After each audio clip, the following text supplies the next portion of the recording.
Boa noite, pessoal. Boa noite a todos.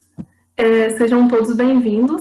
Teremos agora a palestra Possibilidade de Ensino e Aprendizagem de Matemática Online, que será apresentada pelo professor Marco Aurélio Kistman Júnior.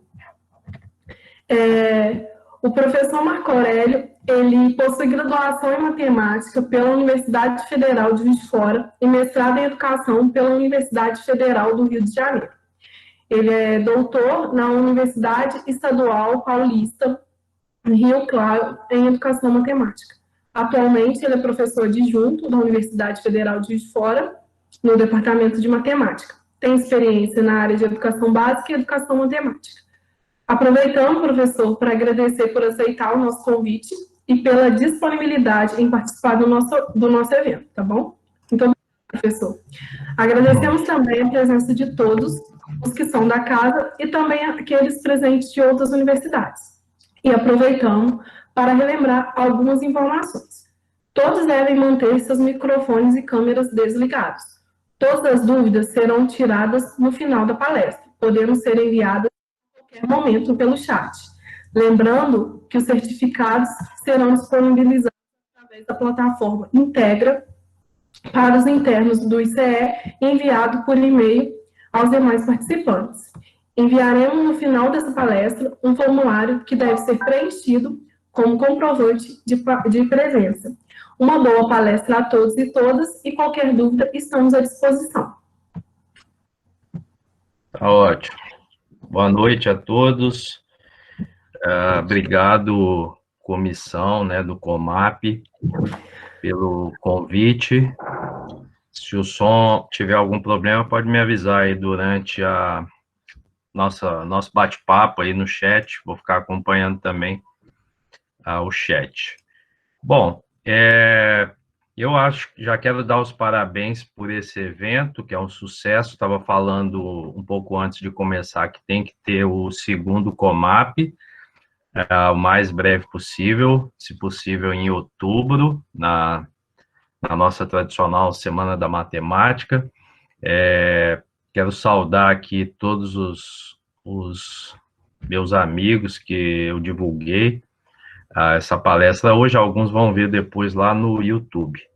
E os meus bolsistas que estão aqui, que boa parte do que eu vou falar, eles me ajudam a aprender, Eu acho que professores aprendem muito com professores, E só de você já estar cursando a licenciatura, o bacharelado, ter experiências, já com outros professores mais experientes, você já está praticando o magistério, Bom, esse tema é um tema que eu estou pensando nos últimos tempos, não por causa da pandemia, mas também por causa da pandemia, A possibilidade de ensino e aprendizagem de matemática. Eu sempre me interessei muito pela aprendizagem de matemática, embora o ensino é importante, mas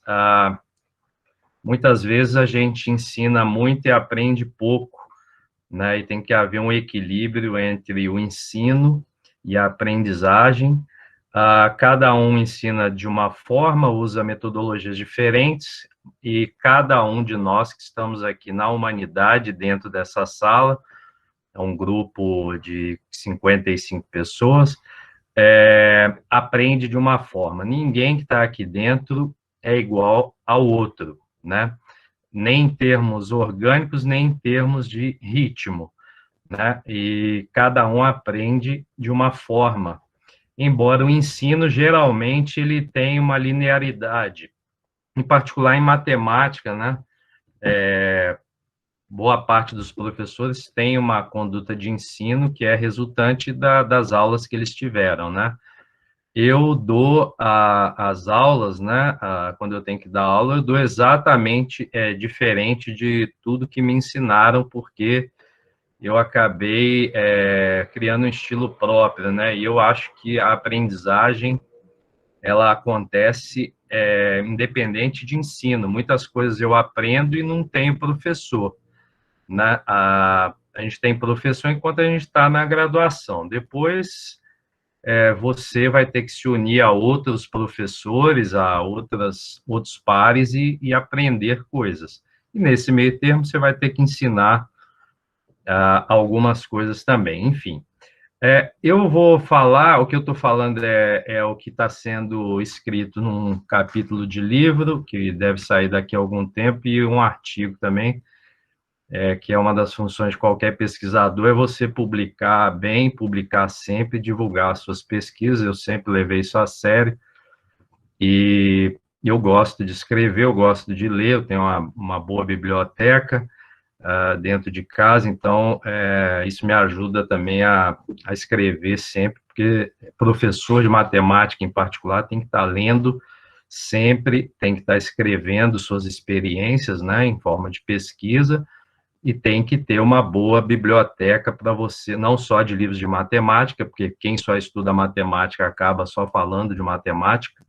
Isso é uma pobreza muito grande, você só falar daquilo que você entende. Você tem que ler temas diversos que fundaram a matemática, como a história, a filosofia, a sociologia, e hoje temas urgentes como a ética e os direitos humanos, inclusão, enfim. Bom, para a gente começar, eu convido vocês primeiro a pensar. Eu vou deixar muitas perguntas para vocês pensarem, né? Porque eu respeito a inteligência de todo mundo e eu não vou dar respostas óbvias aqui. Eu vou deixar muitas perguntas. Uma delas será que é possível, né, ensinar matemática online, né, ou de uma forma remota, ou usando as tecnologias que a gente está usando para fazer essas lives, essas palestras, né? Será que é possível, ou tem que estar numa sala de aula em frente a um quadro, o professor em pé e o aluno sentado olhando o tempo inteiro? Isso é uma sala de aula medieval, monótona, ninguém aguenta. Eu, por exemplo, fiz graduação, eu não aguentava as aulas, extremamente, isso independente da matéria que eu estava assistindo, muito chatas. A aula expositiva, para mim, era um desgaste, né? Porque tinha que ficar sentado, calado, sem participar. Eu não conseguia, eu ficava porque eu tinha que ganhar presença, mas eu sempre tive uma dificuldade de concentração quando eu não consigo participar da discussão, né? Às vezes me senti um pouco melhor na faculdade de educação, quando eu conseguia falar. E professor gosta de falar, e eu já me sentia professor, e muitas vezes eu tinha que assistir aulas calados, né? E, segundo meu ex-orientador, se você está calado, isso não é sinal de inteligência, é sinal de angústia. No meu caso, era de angústia, às vezes até de desespero, porque eu queria externar uma série de coisas que eu estava pensando matematicamente, mas não dava tempo, né? Então, fica essa pergunta: será que é possível fazer ensino de forma remota, no método online, ou só presencial? E com relação à aprendizagem, será que a gente consegue aprender de forma remota? É diferente da forma presencial? A online eu me sinto mais confortável? Então, isso são perguntas que cada um vai responder. Eu tenho as minhas respostas. Eu aprendo aquilo que eu tenho paixão, né? Aquilo que me motiva, aquilo que mexe comigo, eu tenho muita vontade de aprender. Aquilo que não mexe comigo, aquilo que não me desafia, eu não tenho o mínimo interesse de aprender. Por isso que eu não tenho interesse nenhum, por exemplo, em aprender a pilotar um helicóptero. Eu não tenho a mínima motivação, nem vontade, nem se tivesse dinheiro, gostaria de pilotar um helicóptero. Agora, eu tive extremo prazer em aprender a dirigir um carro, porque eu sempre gostei de dirigir, aí fui lá e aprendi a dirigir. Né? Alguém me orientou e eu acabei aprendendo e vou aperfeiçoando. Mas em que cenário que a gente anda vivendo, né? Onde que nós estamos vivendo atualmente, não só dentro de uma pandemia, mas nos últimos anos? A maioria aqui deve ter nascido no século XXI, né? Nasceu depois do ano 2000, um pouco próximo disso. Então, onde que a gente anda vivendo, estudando e aprendendo, né?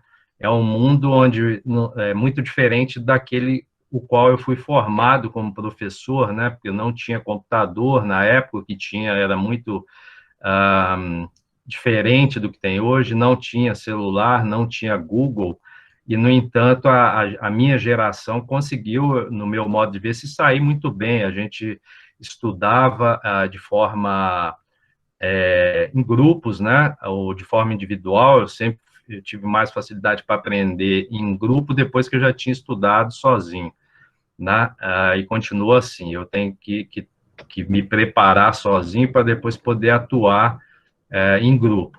Mas essa sociedade que a gente anda vivendo é uma sociedade altamente tecnológica, né?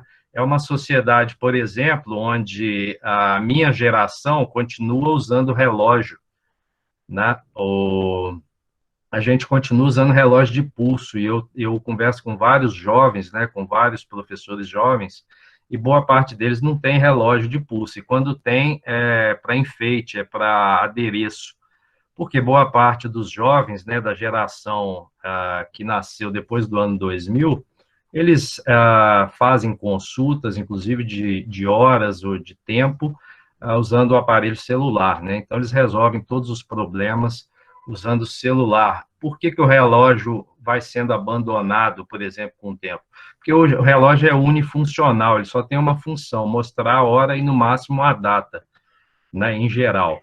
Os celulares, não, eles são multifuncionais, eles têm várias funções que podem nos ajudar a tomar decisões. E um celular é capaz de auxiliar hoje, tanto no ensino quanto na aprendizagem. Se aprende muito utilizando um aparelho como o celular, se você souber acessar canais corretos e das informações que estão lá nesses canais, você souber interpretar se aquilo é verdadeiro ou falso e como que aquilo te ajuda ou não a resolver um problema, né? Então, essa é a sociedade que a gente vive, que é muito diferente da sociedade do século XXI, com o começo dos primeiros computadores, ninguém quase tinha celular, e o celular que tinha, ele era praticamente um relógio. Ele servia unifuncionalmente para ligar e desligar e, no máximo, mandar um torpedinho. Não se aprendia nada com celulares no final do século passado. E hoje você é capaz de fazer ensino e aprendizagem usando o aparelho celular, por exemplo. Então, esse é o cenário que a gente vive, de tecnologias hoje muito avançadas, e o grande desafio é você usar essas tecnologias com ética, né, para tomar decisões que vão favorecer a sua comunidade, né? Bom, tem dois filmes que eu gostaria de indicar. Eu sempre trabalho nas minhas aulas, como quem chegou antes percebeu, com música, porque música é matemática, né? Pitágoras que o diga, e a sua sociedade pitagórica, né? E eu trabalho sempre com vídeos e filmes, né? Imagens, porque uma imagem você nunca esquece. Um texto você lê, depois você faz a sua produção de significados. Uma imagem fica, né? Uma obra de arte, um quadro. Quando a gente vê uma cena de filme, né? Ou uma música tocando num filme, você nunca esquece. E tem dois filmes que eu acho importante para servir de motivação para as nossas reflexões, que é o Náufrago, né? Que é um filme que eu gosto muito, já vi mais de 100 vezes, que é com Tom Hanks, é sobre um sujeito que usa muita tecnologia e domina o tempo, e um dia ele sofre um acidente, cai dentro de uma ilha, né? E ele cai com pouca tecnologia dentro daquela ilha, e ele é obrigado a aprender a sobreviver, né? Ele tem que auto-aprender a sobreviver num ambiente selvagem, num ambiente desafiador, tomar as decisões certas para 1535 dias depois ele sair da ilha e continuar a vida, né? Ele volta para a sociedade que ele vivia, mas ele nunca mais vai ser o mesmo depois que ele caiu na ilha, nem depois que ele saiu da ilha. Então, esse é um filme que mostra que a gente tem que estar sempre ensinando a si próprio a como aprender para sair de situações desafiadoras, porque o papel do professor de matemática não é só dar aula de matemática, isso é só a ponta do iceberg. O papel do professor de matemática é resolver problemas e orientar as pessoas e convencer as pessoas de que resolver problemas é de matemática, por exemplo, ou problemas de física, ou algum problema que possa resolver sociologicamente ou politicamente uma situação. O papel do professor de matemática é instigar outros a resolverem problemas, e ele também resolver junto.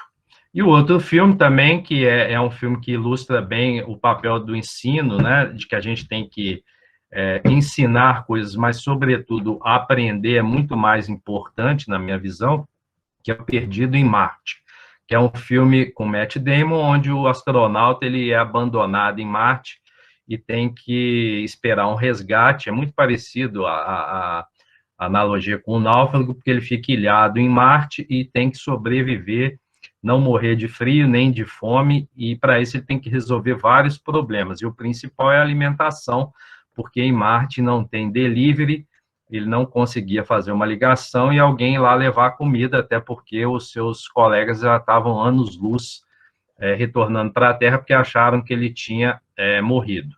Né? Então, esses são filmes que mostram, por exemplo, tem vários que a gente tem que estar sempre aprendendo a lidar com situações desafiadoras, e em matemática, o tempo todo, você está lidando com problemas desafiadores. Se não são desafiadores, são exercícios de lista de exercícios, que só serve para valer ponto para a gente passar de período para o outro. Né? Lista de exercícios foi feita para a gente acertar tudo e ir bem na prova.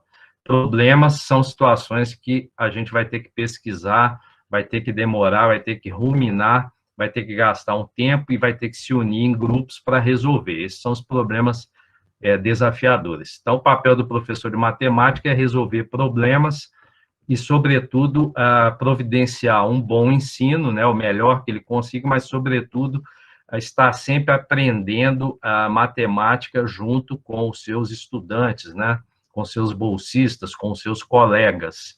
Então, tanto faz se é online ou presencial, é possível ensinar matemática. Lógico que online tem os seus desafios que a tecnologia apresenta, mas a aprendizagem também, ela é possível tanto presencialmente quanto online, de forma remota, à distância, enfim, como queira chamar, virtualmente, mas a aprendizagem ela tem que ter um fator motivador, eu tenho que estar interessado no objeto de estudo, né, que eu quero aprender, que eu quero dominar. O que aconteceu com a pandemia? Algumas conclusões, né, podem ser óbvias, mas o óbvio hoje é necessário. A escola, ou as escolas, ou as universidades, ou os institutos federais, eles e a sociedade nunca mais vão ser as mesmas instituições, tá certo? Até porque essa é uma primeira de uma série de eventos de pandemia que a gente vai viver na humanidade, né? Isso não é para pôr medo em ninguém, isso é científico.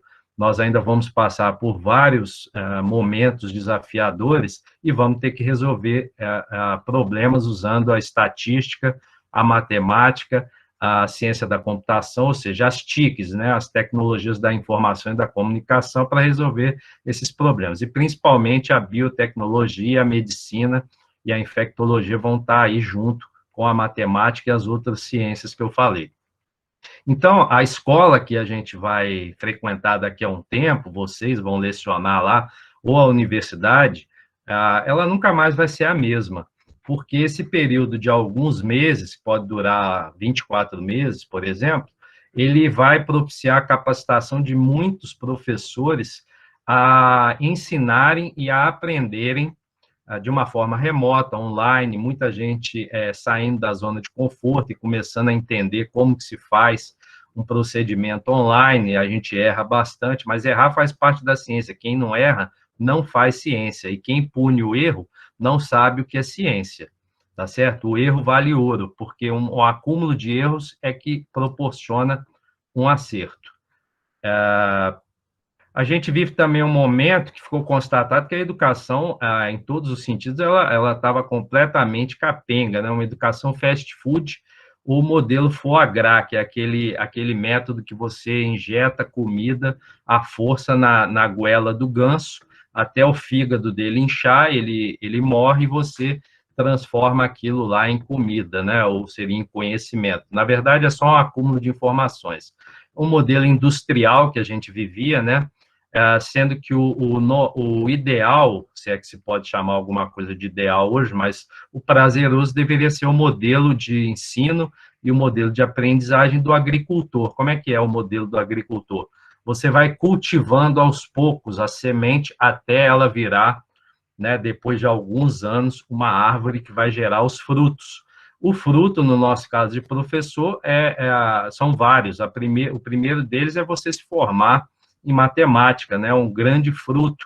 E ninguém forma em matemática em 4 anos. Você começou a se preparar para isso desde que você começou a frequentar a escola e se apaixonou pela ciência, que é capaz de dar suporte para várias outras ciências de resolver problemas, né? A gente não escolhe matemática porque é mais fácil de entrar, ninguém faz isso. A gente escolhe matemática porque a gente tem paixão em resolver problemas. Outras mudanças, né? Assistir aulas são coisas que, em geral, as pessoas não aguentam mais assistir aula, né? Com essa pandemia, eu tenho notado que tem uma vontade muito grande da professores e estudantes começarem a fazer investigações, né? E essas investigações vão estar mediadas por um professor mais experiente, por um docente, né? Ou seja, é uma mudança, né? Em vez da gente ficar assistindo alguém ficar falando, igual hoje vai ser essa palestra, né? Porque é obrigatório alguém falar e para não dar ruído os outros ouvirem hoje, mas depois eu estou aberto a questões, mesmo depois da palestra.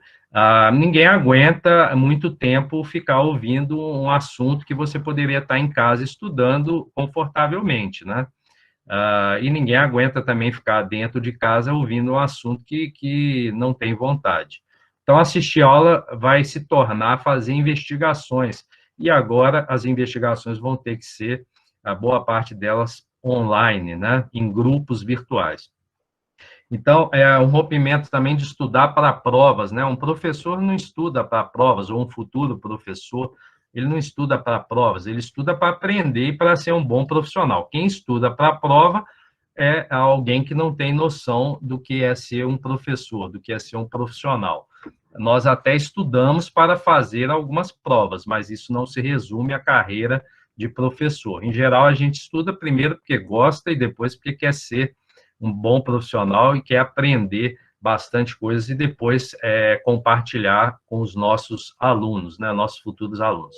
E também a gente teve uma mudança de uma educação para poucos, agora nós vamos ter uma educação com todos, porque virtualmente, apesar das dificuldades tecnológicas, né, que se descobriu, quase ninguém, ou boa parte da população brasileira tem internet muito ruim, não tem aparelho celular para assistir videoaulas e etc., com o tempo isso vai ser resolvido, né? Não como um passe de mágica, mas vai haver uma mudança sobre isso.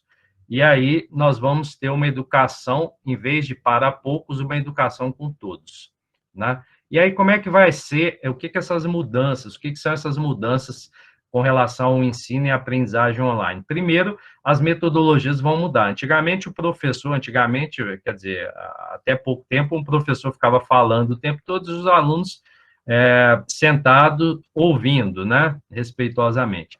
O que a gente vai ter daqui para frente são metodologias centradas na ação do professor, que, como era antigamente, elas vão se tornar metodologias ativas, com interação do professor com o estudante. Quer dizer, o professor e os seus estudantes, né, ou os professores e os seus estudantes, vão ficar interagindo em metodologias ativas, né, quer dizer, vão fazer práticas cooperativas, vão compartilhar saberes e compartilhar erros e acertos, né? Então, a sala do século XIX, que a gente vivia até pouco tempo, ainda vive em muitas escolas e universidades, né? Essa sala de aula um pouco pós-medieval, ela vai se tornar uma sala de aula, ou já está se tornando em alguns lugares, uma sala de aula do século XXI, que é uma sala de aula onde o mais importante não é a certeza, mas as perguntas, as incertezas, as dúvidas, é isso que faz a ciência avançar, né? E uma escola e uma universidade com ações que têm obrigação ou responsabilidade de promover a autonomia dos sujeitos, e não bons fazedores de prova, né? Eu convivi com grandes colegas, pessoas muito inteligentes, tiravam as melhores notas na escola e na universidade. Boa parte deles hoje está desempregado, boa parte deles não virou professor. Eles optaram por se iludir com notinhas do boletim, ou notinhas, ou IRA, e muitos deles escolheram profissões achando que iam ficar ricos, porque aquelas profissões tinham mais status do que ser professor, né? E muitos deles hoje estão sem emprego, ou com empregos que eles não gostam, porque eles não fizeram aquilo que eles amavam, né? E valorizaram demais nota. Se fosse só por nota, eu nunca seria professor universitário, porque quando eu terminei o meu curso, o meu IRA era 63, ou seja, eu fui um aluno, em termos de IRA, considerado medíocre, né? Mas isso não é verdade, porque o IRA não resume um profissional. Outras mudanças, né? O reconhecimento das aptidões dos estudantes e não a pasteurização dos estudantes. Então, nós não estamos na universidade formando robôs, né? Nem pessoas para ficar ensinando matemática sem sentido, né? Com as inovações que estão vindo por aí, tecnológicas, essas inovações estão desconstruindo as tiranias da tradição, dos dogmas, do senso comum. Quer dizer, o professor ensina e o aluno aprende. Isso, em geral, é um slogan, né? É um senso comum. Isso não é verdade. O professor ensina e aprende. O aluno aprende e pode ensinar também, né? Segundo o Vygotsky, né, um grande pesquisador russo, ele diz: o professor é essencial por ser o intermediário entre o aluno e o conhecimento disponível no ambiente. Então, só há conhecimento quando há interação social, quando há historicismo, quando há história envolvendo ali as ações do professor com os seus estudantes ou dos professores com seus pares, né? E aí vem alguns desafios professor-estudante. Primeiro, é o que eu tenho notado nessa pandemia das leituras que eu faço de artigos nacionais e internacionais. Professor, em geral, é aquele profissional que, em geral, né, tem exceções, usa pouca tecnologia, e a tecnologia que ele usa, ele domina muito pouco, né? O professor gosta muito do quadro, do giz, que são tecnologias, isso é importante, porque isso ele domina, né? Isso, e eu também fazia muito bem isso na sala de aula no século XX. No século XXI, quadros, giz, são coisas que em alguns ambientes de aprendizagem nem existem mais, né? As pessoas usam computadores, tablets, celulares, lápis, papel, mas ninguém usa giz, que é uma coisa extremamente ruim para a nossa pele, né? Muito menos pendura quadros na parede para ficar rabiscando. Mas isso é uma opção. Tem professores que ainda usam essa tecnologia e ela não pode ser desprezada. E os estudantes, né? Como são os estudantes atualmente? Eles utilizam muitas tecnologias, eles experimentam muitas tecnologias, o que falta é uma orientação, né, para eles fazerem isso de uma forma ótima, né, de uma forma a tomar boas decisões, né? Então, eu vejo muito a sala de aula como aquela metáfora que eu falei do relógio, né? Os professores, alguns estão usando relógio para consultar as horas, e os alunos estão consultando o celular para consultar as horas, para confirmar se aquilo que o professor está falando é correto ou não, para resolver um exercício, enfim. O aparelho celular, ou o tablet, ou o notebook, eles, como a internet boa, eles são muito úteis para a gente aprender e ensinar, seja presencialmente ou online, né? Então, vamos para uma segunda parte. Um bom professor, um professor responsável, ele tem que dominar o conteúdo, isso é óbvio, ele tem que saber aprender, né? Eu não digo dominar, mas ele tem que saber aprender e se adaptar a usar tecnologias, ele tem que estar conectado com as propostas curriculares da Base Nacional Comum Curricular, BNCC, ele tem que estudar e praticar avaliação, e avaliação não é prova, boa parte dos professores, quando fala avaliação, nem sabe o que está falando, nunca estudou um artigo, nunca praticou avaliação, porque se você faz avaliação, você tem que considerar o erro como algo precioso e não tirar pontos. E quem faz avaliação, no sentido amplo da palavra, no final não pode ter reprovação, tá certo?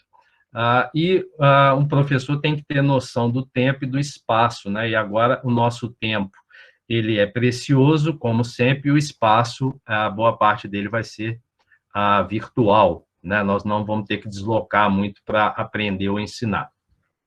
E é um professor que precisa fazer conexões, né? Para saber o que está funcionando, o que não está funcionando, e um estudante não aprende se não estiver atuando, pesquisando, investigando e sendo mediado por professores. Isso quem fala não sou eu, é a neurociência, né? Um estudante que está passivo, sentado, ouvindo, em geral, a não ser um caso raríssimo, ele não aprende. Ninguém vai para uma aula de natação e fica olhando as pessoas nadarem e diz: hoje eu aprendi a nadar, estou ficando cada vez melhor na natação. Não existe isso. Se você está numa piscina e quer aprender a nadar, você tem que estar molhado, batendo os braços e as pernas. Se você está numa sala de aula e quer aprender, você tem que estar atuando, falando, pesquisando, produzindo significado, investigando, fazendo conjecturas. Isso é aprendizagem. Tudo mais não pode ser considerado, no meu entender, como aprendizagem. E como é que você ensina e aprende matemática, online ou presencialmente? Tem várias formas. Primeiro, tem que se criar um ambiente colaborativo, onde as pessoas vão colaborar, quer dizer, trabalhar juntos, né? Não tem uma hierarquia, professor, doutor, essa bobagem toda que criaram. Se você é professor, está entre estudantes que estão se preparando para ser professores, você está entre professores, né?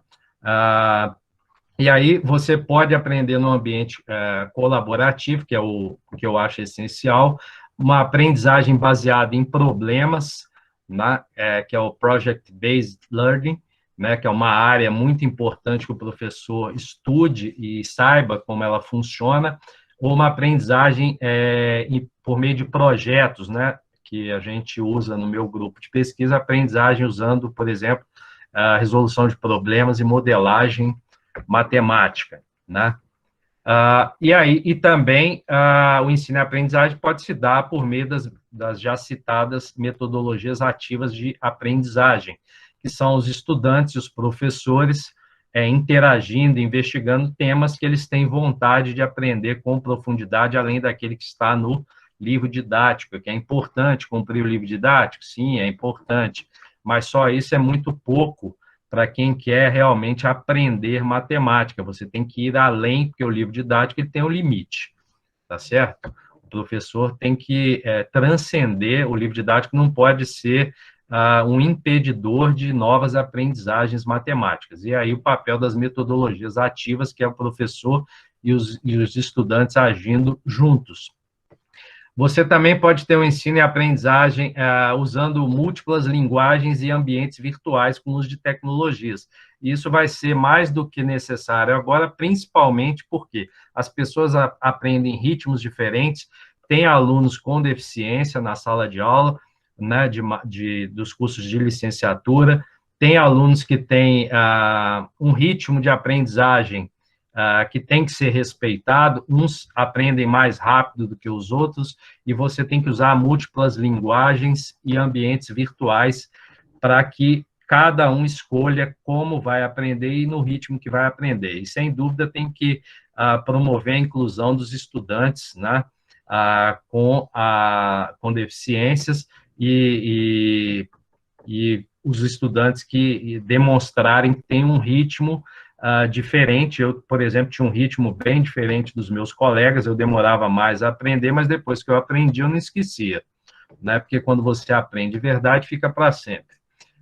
Usar softwares gratuitos que estão aí disponíveis, né? E o mais, acho que, divulgado nos últimos anos é o GeoGebra, né? E tem um grupo de um colega meu, Sérgio Carrazeto, que eles dão um curso anualmente é só você entrar no site O GeoGebra, que você vai ter lá centenas, milhares de exemplos de como usar o GeoGebra, e alguns métodos já estão prontos, algumas rotinas já estão prontas, você pode pegar gratuitamente e usar na sua sala de aula.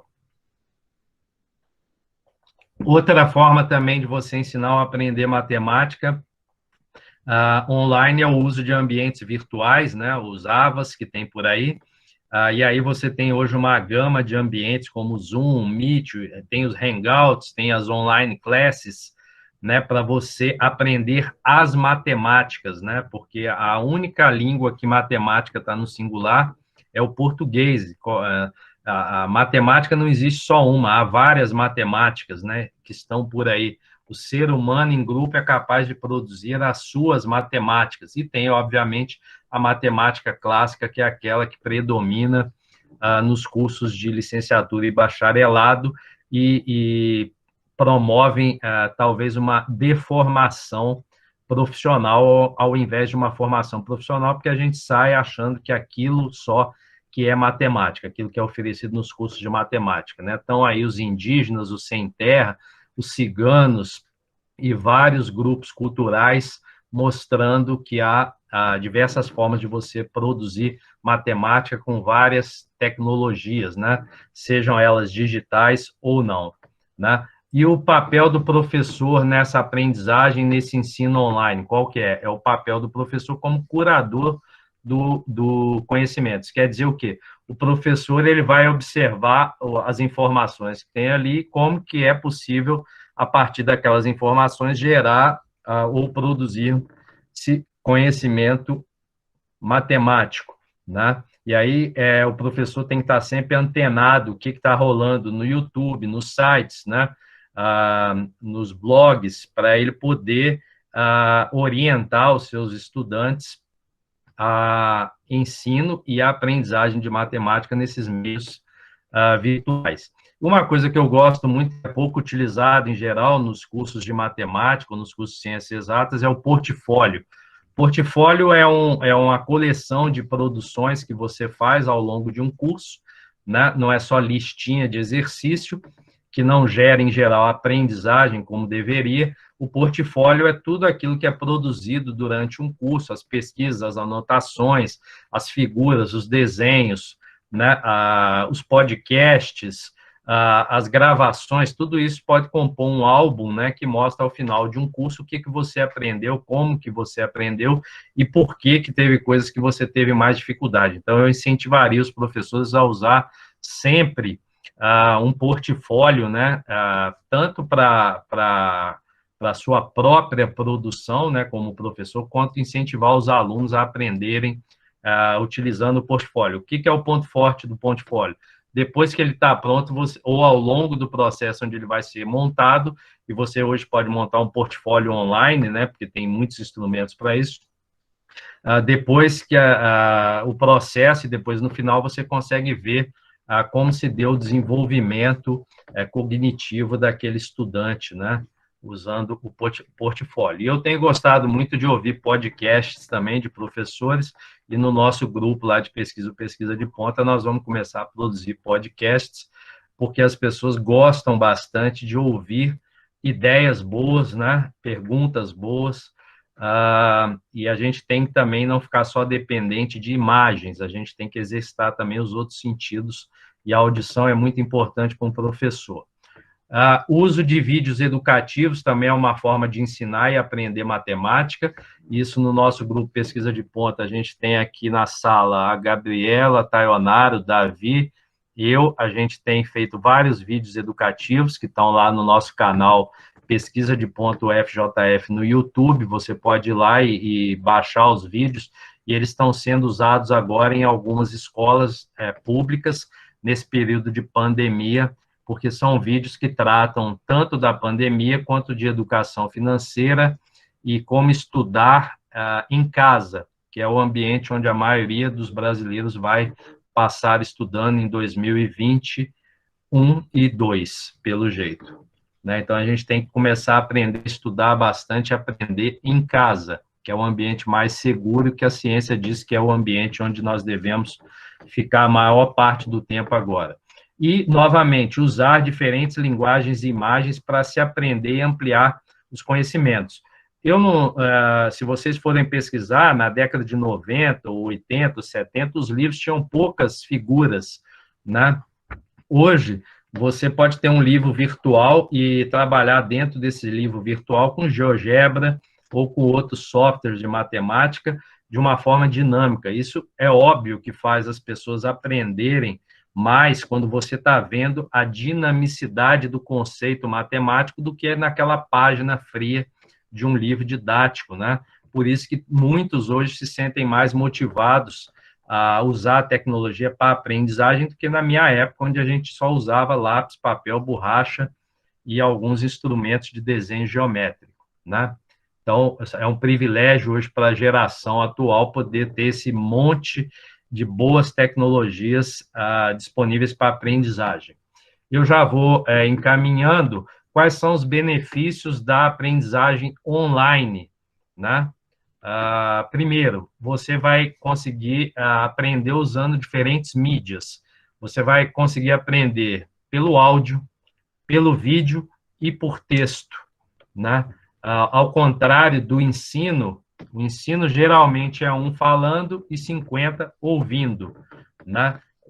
O professor dificilmente vai entender ou vai perceber se você está ali entendendo o que está sendo falado e balançando a cabeça, porque eu cansava de balançar a cabeça em sala de aula, mas era só para exercitar o meu pescoço, que eu estava com dor no pescoço já de ficar parado uma hora olhando uma pessoa se divertir dando aula. Eu também queria me divertir. Então, o professor falava, vocês estão entendendo? Eu fazia assim, não porque eu estava entendendo, mas porque eu estava precisando tirar o meu pescoço daquela posição engessada, né? Segundo, benefício da aprendizagem online, interação entre professores e alunos, né, ou estudantes. É bom a gente aprender junto, tem gente que sabe, aprende muito rápido a lidar com instrumentos tecnológicos, e tem professores que, aos poucos, vão perdendo o medo, né, e essa parceria professor-estudante, a gente não deve ter vergonha de ter dúvida. Quem tem vergonha de ter dúvida não pode estar na área de ciência, porque ciência é a área da dúvida, da incerteza, de caminhar na neblina, né? Vai estudar a história da ciência, história da matemática, você vai ver que muitos erraram até acertar, e outros só erraram, mas ajudaram muito depois os que vieram e aproveitaram aqueles erros e sabiam como não fazer mais, e aí acertaram, né? Um outro benefício da aprendizagem online é a disponibilização de conteúdo extra para estudo, né? Isso não é possível numa aula presencial. Numa aula presencial, você tem limitações. Numa aprendizagem online, no ensino online, você tem como deixar janelas para que depois as pessoas possam ir lá olhar a paisagem, o que tem além, né? É um ambiente que eu acho mais amistoso, desde que a gente saiba usar com prudência e ética, né? E o outro benefício é a autoaprendizagem, a autonomia para aprender, né? Tem muitas pessoas, muitos estudantes que, com um livro didático, com internet, com um computador, conseguem sentar e estudar sem a mediação docente. Eu sempre preferi o professor me auxiliando, o professor me incentivando, o professor não me atrapalhando a aprender, né? E eu tive bons professores no ensino fundamental, escola pública, depois no ensino médio, e na UFJF também tive bons professores que sabiam respeitar o meu ritmo e me incentivavam a aprender. Aqueles que não respeitavam o meu ritmo, eu procurava grupos de colegas para a gente aprender junto. E quando isso não era possível, era o método, senta e estuda, porque é assim também que a gente pode aprender. Talvez sofra mais, mas também funciona, né? Então, a gente tem que começar a aprender, não digo sozinho, aprender em grupo e, em alguns momentos, aprender de uma forma solitária, que é a autoaprendizagem, e isso dá autonomia para aquele professor aprender depois, porque a gente não vai ter professores a vida inteira. Uma hora você vai ser professor e você vai ter que aprender por conta própria ou em grupos, né, compartilhando informações de forma colaborativa. E aí as tecnologias podem te ajudar muito, tanto no seu ensino, principalmente na sua permanente aprendizagem, tá certo? Alguns canais que eu queria divulgar antes de encerrar a minha fala, que são ambientes onde você pode aprender a ensinar matemática e outras ciências e, sobretudo, aprender matemática, tá certo? E aprender outras coisas, outras áreas também. Então, o primeiro canal que eu queria divulgar é o meu canal Pesquisa de Ponto, o FJF, que é o canal do meu grupo, que eu coordeno, que eu não estou sozinho, eu tenho vários bolsistas, né, nos projetos BIC, PIBIC, PIBIT, ações afirmativas e projetos de extensão, somando tudo, já deu mais de 30 projetos que a gente executou e mais de 50 bolsas de iniciação científica que já foram distribuídas pelo Pesquisa de Ponta, obviamente subsidiadas pela UFJF, né?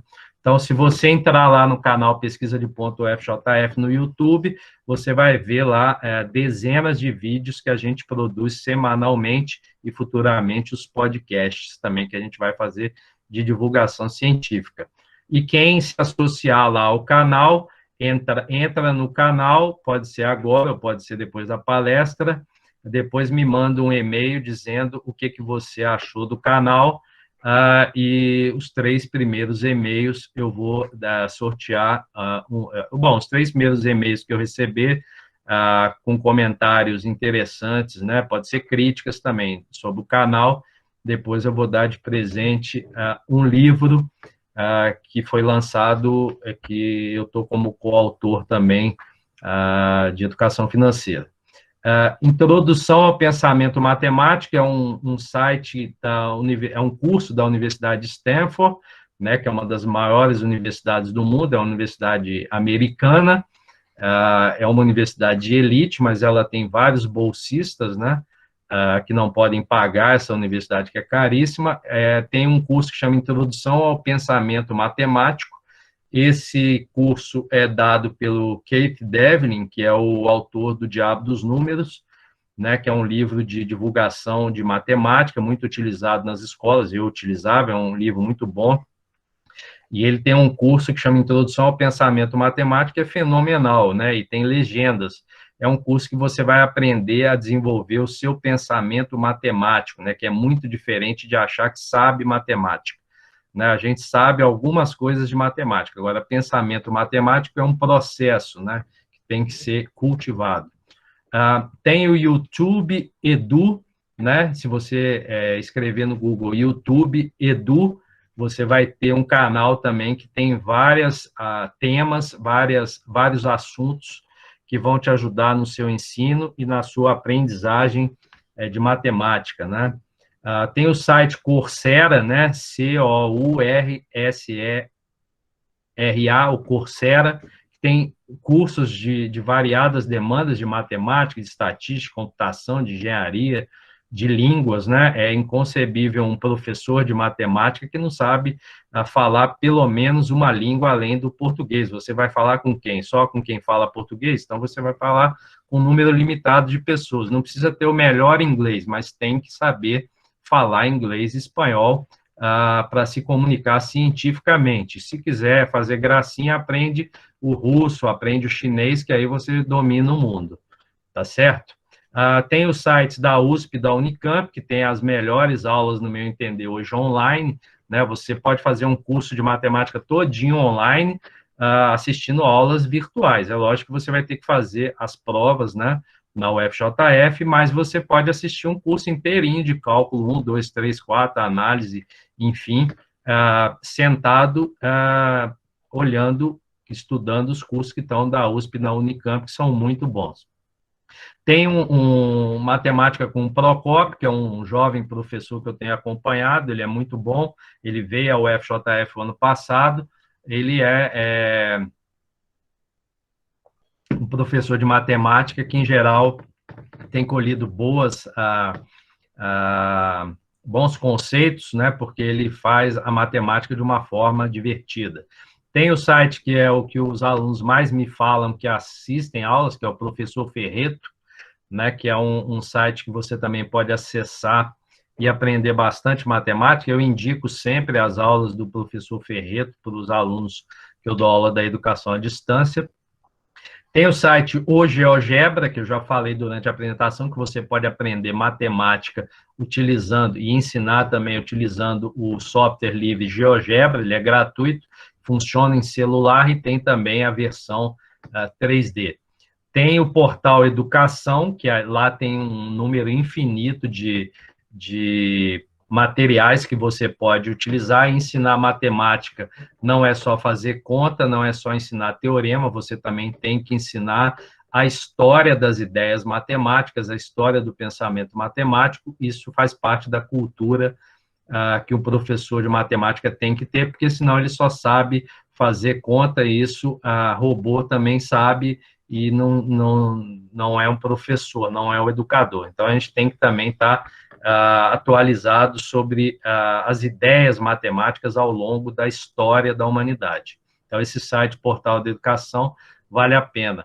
E tem os sites da Sociedade Brasileira de Educação Matemática e da Sociedade Brasileira de Matemática, a SBEM e a SBM, que oferecem um farto material para ensino e aprendizagem de matemática, com vídeos, lives e etc. E, por fim, o penúltimo, que é o site Só Matemática, né? O site Só Matemática também tem muitas informações, tem muitos materiais que você pode aprender a como ensinar e a como aprender matemática nesse site. E, por fim, o que é mais usado no mundo inteiro hoje, que é o site Khan Academy, né, que foi feito pelo Salman Khan, que hoje é patrocinado pelo Bill Gates. O Khan Academy é um site onde você pode aprender vários conteúdos de várias áreas do saber, inclusive de matemática, e ele é capaz de te dar um retorno de como está a sua aprendizagem, né?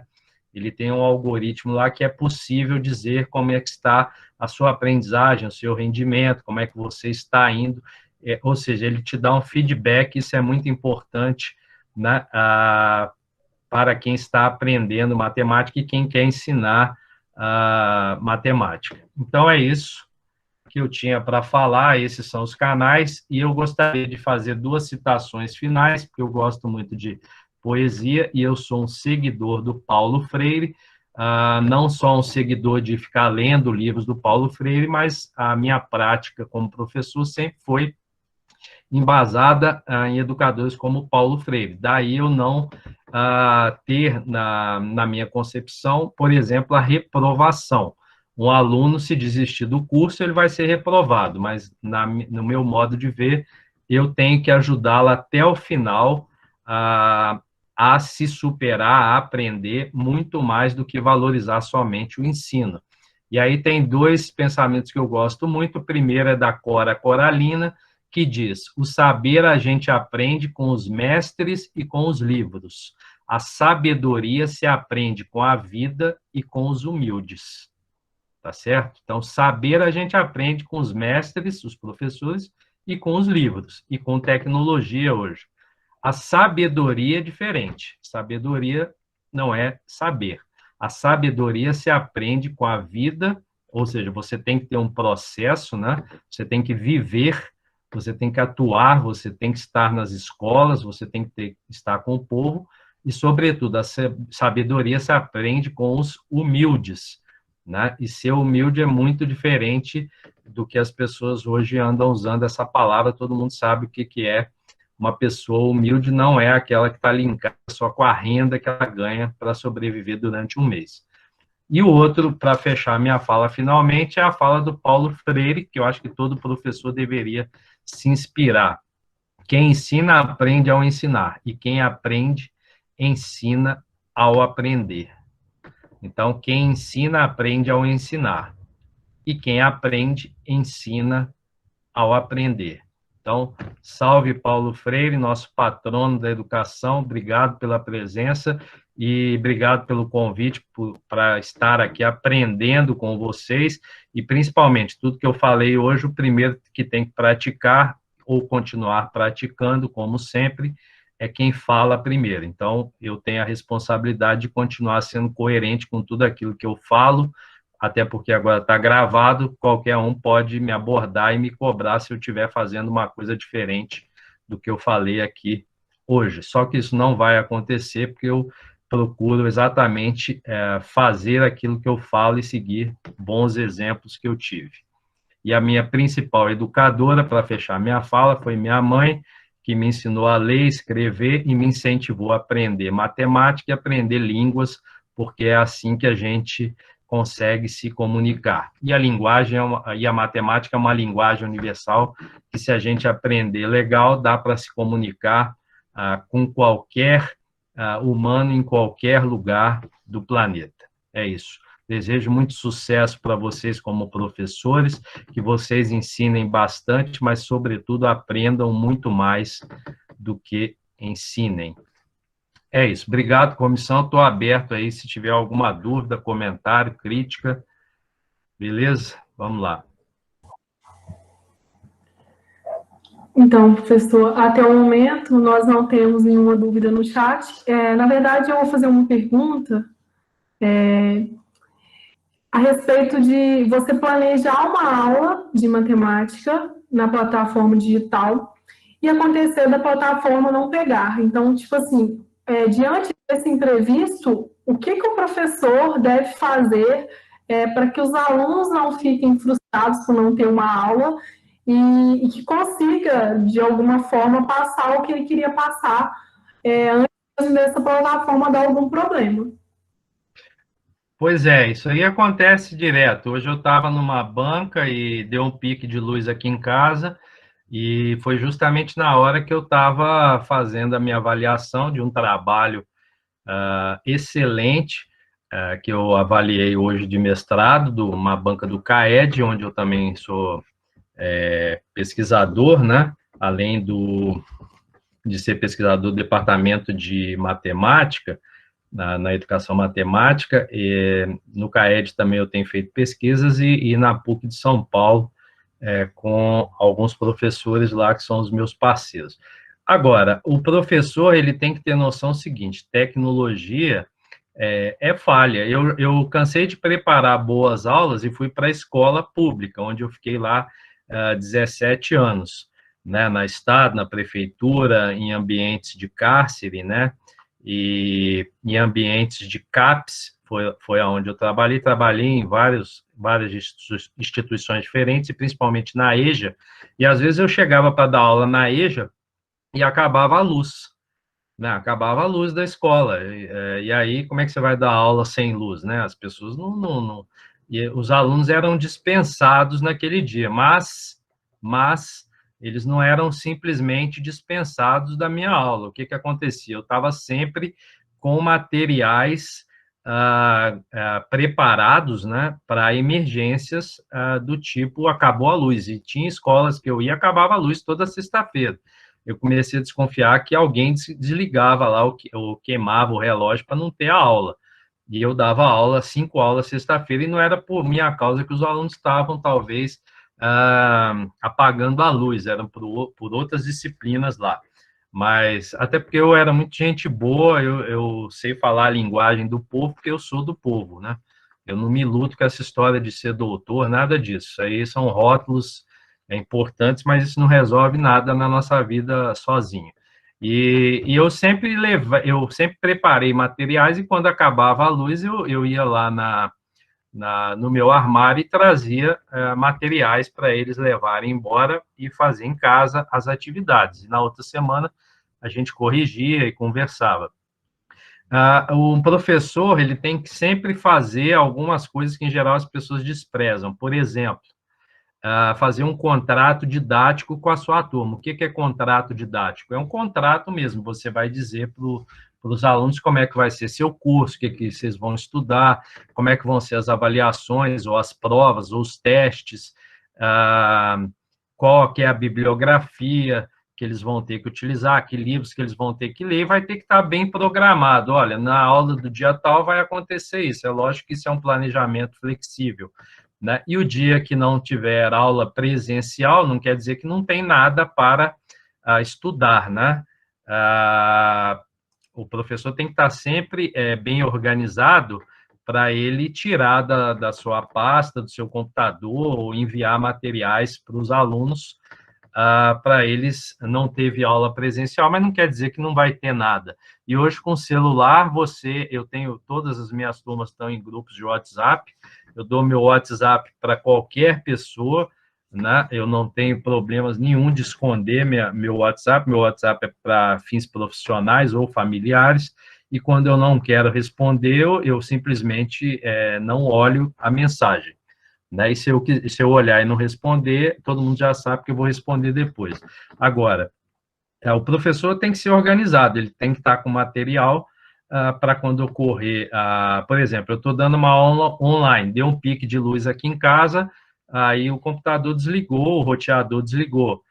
O que eu vou fazer? Eu vou entrar no meu grupo de WhatsApp e vou falar com os estudantes, olha, ou a gente continua a aula pelo WhatsApp, ou então acessem tal material que vai estar lá no Google Docs, ou eu vou enviar o material pelo celular, e aí vocês vão trabalhando aí até a luz voltar, né? Ou trabalhando de forma individual, ou trabalhando em grupos, né? Depende as pessoas podem estar numa sala, elas vão continuar como numa sala de aula, elas vão fazer a rodinha das cadeiras ali, de forma virtual, e vão continuar pesquisando, né? Mas isso não vai acontecer sempre. Agora, o professor tem que estar antenado que tecnologia pode falhar, pode acabar a energia, pode acabar a bateria do aparelho, e nem por isso a aula não vai continuar. E se não der para continuar naquele dia, nossa aula não é missa, não é nada que possa ser feito depois, né? Com certeza você pode fazer depois, quando as condições forem favoráveis. Eu vou olhando aqui no chat e vou respondendo as perguntas, que agora já tem algumas questões, então eu vou na ordem aqui, tá certo? Já agradeço aí a presença e a paciência de vocês aí, e é assim que são as minhas aulas, tá certo? Não sei se sempre foram assim, mas eu tenho tentado melhorar a minha forma de ensino e de aprendizagem. O Christian Scoralic Alves, ele diz o seguinte: professor, você acha que a motivação de estudar é mais importante que o curso que a pessoa escolheu? Estive pensando se não aprendemos a gostar do curso, mas o que gostamos mesmo é de estudar. Olha, isso é pessoal, mas eu acho o seguinte: eu escolhi fazer engenharia porque eu queria ficar rico. 3 anos depois eu saí da engenharia com ira alto, mas eu sabia que eu não ia ficar rico porque eu não gostava de ser engenheiro, eu gostava de estudar os conteúdos da engenharia. Eu gostava de competir nota com meus colegas, eu era muito infantil nessa época, né? Eu era monitor, eu ganhava dinheiro com monitoria, então eu achava que eu estava feliz. Mas quando eu fui fazer estágio em engenharia, eu vi, olha, eu não vou dar conta porque pode me pagar bem, que eu não gosto de sujeira, nem de pó. E quem vai ser engenheiro civil vai viver pisando no barro, na lama, na poeira. Então, eu gostava muito de estudar engenharia, mas eu cheguei à conclusão de que se eu continuasse no curso de engenharia e me formasse, eu ia ser um profissional que, embora eu fosse ganhar bem, eu ia ser frustrado, entendeu? Eu não ia me realizar. E aí eu comecei a fugir da engenharia aos poucos e fazer disciplinas no ICE, e me apaixonei pelas disciplinas do ICE, e me apaixonei porque eu era monitor, gostava de ensinar. Eu não sabia exatamente ainda como que era aprender matemática, porque eu tinha um pouco de facilidade com algumas coisas e dificuldade com outras, e aí o que responde essa pergunta é o seguinte: se você está fazendo um curso e não tem tesão nenhum nesse curso, se você não tem vontade de estar no curso, se você não ama aquele curso, sai do curso e vai procurar uma coisa que te faz feliz, porque depois que formar, as famílias pressionam muito a gente a exercer aquilo que a gente formou. E a pior coisa é você fazer algo que você não ama, algo que você não tem motivação de levantar da cama e fazer o melhor possível. E um professor infeliz, um professor desmotivado, ele deveria abandonar a profissão e não ficar estragando a vida dos estudantes, e a gente sabe que está cheio de professores por aí que não gostam mais de ser professores, né? Então, eles deveriam ir fazer outra coisa com a qual eles se sentissem felizes e realizados e não destruir a vida das pessoas. Por fim, espero que eu tenha respondido. Goste de estudar, mas, sobretudo, saiba que você vai ter que estudar a vida inteira, porque professor, ele estuda a vida inteira, ele lê a vida inteira, ele planeja a vida inteira, ele está em reuniões a vida inteira, e ele tem que gostar de estar no meio de pessoas que têm dúvidas, né? São os estudantes, os bolsistas e os futuros professores. A Mariana Figueira Siqueira, ela pergunta o seguinte: no atual cenário, o ensino remoto está sendo implementado de forma emergencial. Correto. Mas, diante dos ataques que a educação sofre rotineiramente, é possível que aproveitem desse cenário emergencial para implementar o ensino à distância a longo prazo sucateado e não inclusivo?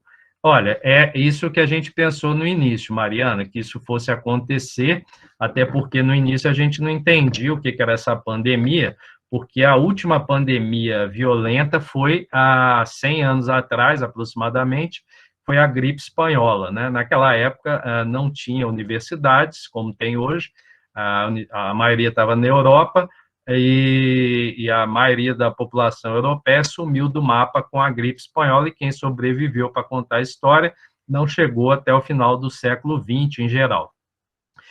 No início da pandemia, a gente não entendia, nem os médicos entendiam o que estava acontecendo, por isso que a gente ficou quase 6 meses para tomar uma decisão na universidade, como que seriam as coisas, e acabou tendo que tomar uma decisão um pouco mais rápida, que eu posso até discordar em pontos, mas a gente tinha que fazer alguma coisa agora. Não é o ideal o ensino remoto? Claro que não é, ninguém foi formado para ensinar de forma remota, nem para aprender dentro de casa, olhando para a tela de computador ou celular. Essa não era a nossa realidade, apesar de muita gente estudar usando celular e usar computador, mas não era nesse clima de medo, pânico e incertezas que a gente anda vivendo, com muita fake news e muito negacionismo científico. Essa tentativa de sucatear a educação, ela vai ser, não é porque está tendo pandemia, né? Governos de direita, governos neoliberais, governos populistas de direita, eles sempre vão tentar destruir a educação do país, privatizando a educação.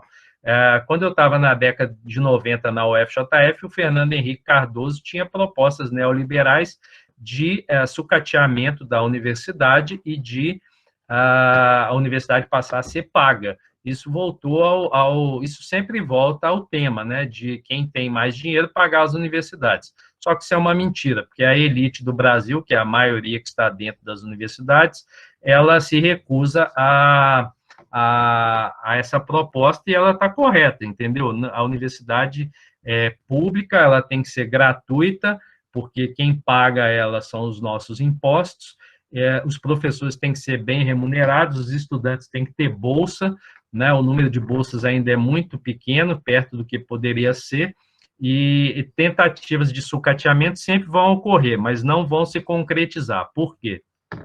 Porque a universidade é um corpo de indivíduos pensantes que trabalham de forma colaborativa, e tanto os diretórios acadêmicos, os diretórios do DCE, Central de Estudantes, quanto o sindicato, quanto os TAIs e os professores, qualquer proposta de sucateamento ou ataque, ou de transformação da universidade numa escola ou num colegião, isso vai ser negado e vai ser combatido, não com violência, mas com ideias, né, com atos de não violência e com leis que protegem a educação. No Brasil, apesar dos governos tentarem fazer graça, negarem a Constituição, a educação é um direito básico, né, para o nosso povo, e o povo não vai deixar a universidade ou os institutos federais se transformarem em colégios para distribuir diploma à torta e à direita, né? A universidade é centro de ensino, pesquisa,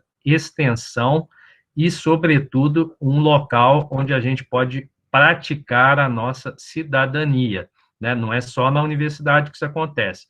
Por isso que nós temos que estar unidos, né, e aceitar nesse momento, com restrições, o ensino remoto. Não é o ideal? Não, não é. Não é educação à distância? Não, não é. Mas é o que dá para se fazer nesse momento, e tão logo a pandemia passe, o ensino remoto ele não vai ser frequente mais, porque a universidade ou trabalha educação presencial ou a educação à distância. O ensino remoto é uma solução no momento que possibilita a manutenção da saúde dos professores, dos técnicos, dos funcionários terceirizados e dos estudantes, que é o mais importante, sem dúvida, dentro de uma universidade, é o seu corpo discente, né? Porque sem os estudantes, para que a gente vai se reunir numa universidade, né? Então, pode ficar tranquila que, embora os governos tentem, existem políticos sérios no Brasil, pode ser um pequeno grupo, mas existe políticos sérios, e a população das universidades, né, que são os professores, estudantes, técnicos, eles vão estar sempre atentos a qualquer proposta de transformação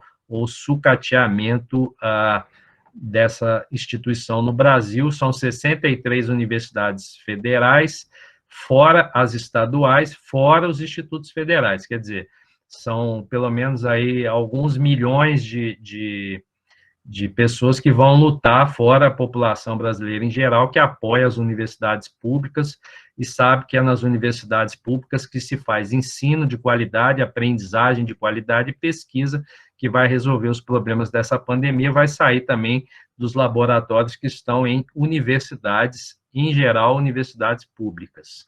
Então, pode ficar tranquilo que a gente vai continuar resistindo. A gente não pode, a gente tem que ensinar bastante, mas tem que aprender, sobretudo, a usar a matemática para resistir ao fascismo e a esses movimentos de direita que destroem a educação pelo mundo, e tentativas de destruí-la no Brasil vão ser constantes, mas a gente vai sempre resistir a isso, e com certeza esse problema vai ser resolvido em breve. Mas, por fim, o ensino remoto é a nossa realidade, vamos nos adaptar e aprender o melhor que a gente conseguir para que a gente não incida em novos ambientes de pandemia, porque senão vamos ter que repensar o ensino remoto ou uma outra solução futura para poder ensinar matemática, aprender matemática e, sobretudo, fazer pesquisa com a matemática. É isso. Muito obrigada, professor. Espero que a Mariana tenha entendido, e também a gente, né? Porque realmente é uma preocupação que a gente tem, né? Do governo querer escatear e querer manter essa forma, como se essa forma desse certo, então eu vou manter essa forma. Eu acho que é mais isso, né? Essa que é a preocupação real. Muito obrigada, professor, pela palestra. Eu que agradeço. E obrigada a todos que participaram dessa palestra. O link do formulário já está disponível no chat dessa conversa. Esperamos que todos tenham sido grandemente enriquecidos com essa atividade. Abraços e boa noite.